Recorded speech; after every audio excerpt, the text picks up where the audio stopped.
মাথা উঁচু করতে দেব না ইনশাআল্লাহ। আজকের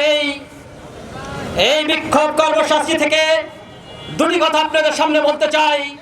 আজ যে ব্যানারের সামনে দাঁড়িয়েছি, বাংলাদেশ হেফাজত ইসলামের এই ব্যানারের তলে এসে বাংলাদেশে যত ইসলামী সংগঠন রয়েছে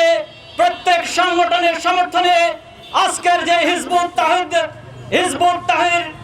এর বিরুদ্ধে সোচ্চার হয়েছি। আমি একটা কথা বলতে চাই, এখানে ওলামায়ে কেরাম কথা বলেছেন, বাংলাদেশ কেন বিশ্বের জমিনে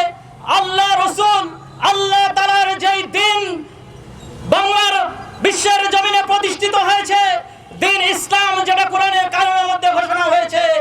এই দিন ইসলামের মধ্যে থেকে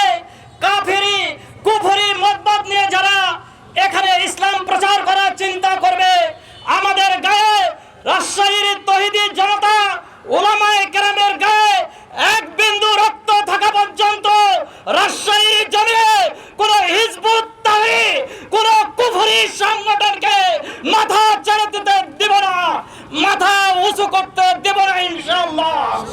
আমাদের গায়ে এক বিন্দু রক্ত থাকা পর্যন্ত শুধু হিজবুত তাহরির নয়, যে কোনো ইসলামের সংগঠনের উপর আঘাত আসবে, আমরা একত্রিত হয়ে আমাদের জীবন বাজি রেখে সমস্ত বাতিল পেকরাকে, যেভাবে হেফাজত ইসলাম 13 সাল থেকে ঐক্যবাদী হেফাজত ইসলাম বাংলাদেশ বাতিল পেকরাকে বাংলার জমিন থেকে বিতাড়িত করছে, আমরাও ইনশাআল্লাহ ঐক্যবদ্ধ হয়ে বাংলার জমিনের সকল বাতিল পেকরাকে বিতাড়িত করব ইনশাআল্লাহ।